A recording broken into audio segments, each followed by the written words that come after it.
Krishna trading tips 24 में आपका स्वागत है। आज हम बात करने वाले हैं यस बैंक स्टॉक के बारे में, जिसका क्वार्टरली रिजल्ट कल देखने को मिला था। तो फिलहाल यस बैंक 24.80 पर ट्रेड कर रहा है। लास्ट ट्रेडिंग सेशन की बात करें तो लगभग इसके अंदर 3.5% की गिरावट देखने को मिली। वहीं 5 दिन के टाइम फ्रेम में देखें तो लगभग 4.5% की गिरावट देखने को मिली। वहीं अगर 1 महीने के टाइम फ्रेम में देखें तो लगभग 4% के दमदार रिटर्न्स देखने को मिले। वहीं लगभग 6 महीने के टाइम फ्रेम में देखें तो लगभग 3.5% की तेज़ी देखने को मिली। वहीं 1 साल के चार्ट पैटर्न को देखें तो लगभग 38% के रिटर्न्स देखने को मिले। अगर आप किसी स्टॉक में इन्वेस्टमेंट करते हैं तो एक बात हमेशा देखनी चाहिए, उस स्टॉक का फंडामेंटल एनालिसिस करना चाहिए। स्टॉक को लॉन्ग टर्म कैटेगरी के लिए बाई कर रहे हो तो फंडामेंटल देखना और भी ज़रूरी हो जाता है। देखते हैं इसके क्वार्टरली रिज़ल्ट।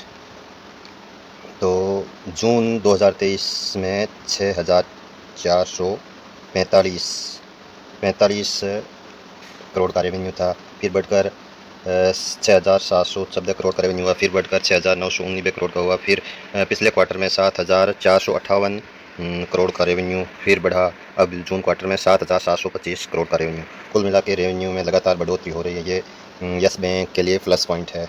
और अगर इसके खर्चे की बात की जाए तो पिछले क्वार्टर में लगभग 3,340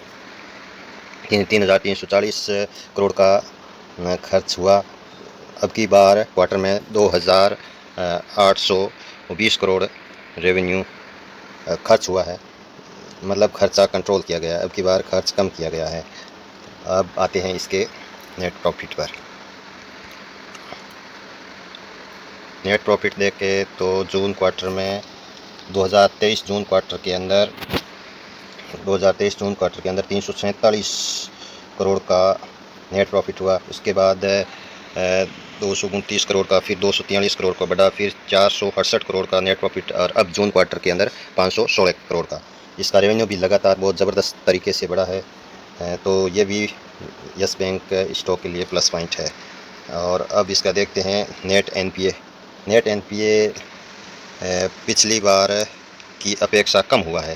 पिछली बार 0.60% था, अब की बार 0.50% हुआ है। तो नेट एनपीए भी कम होना अच्छा संकेत है। और ग्रॉस एनपीए पिछली बार 1.70% था, और अब की बार भी 1.70%, मतलब ग्रॉस एनपीए को मेंटेन रखा है। ये भी प्लस पॉइंट है, मतलब कम हुआ है। मेंटेन रखना भी अच्छा इफ़ेक्ट पड़ेगा बैंक पर। जितना ग्रॉस एनपीए व नेट एनपीए कम होगा उतना ही अच्छा है। इस बैंक के क्वार्टरली रिजल्ट बड़े पॉजिटिव आए हैं। जल्द ही अगर बाज़ार का रुख पॉजिटिव रहा तो अपने पिछले हाई लगभग 33 रुपये को ब्रेक करता नज़र आ सकता है। नया हाई 37 से 38 रुपये बना सकता है। जो इस स्टॉक में बने हुए हैं उसे होल्ड करना चाहिए।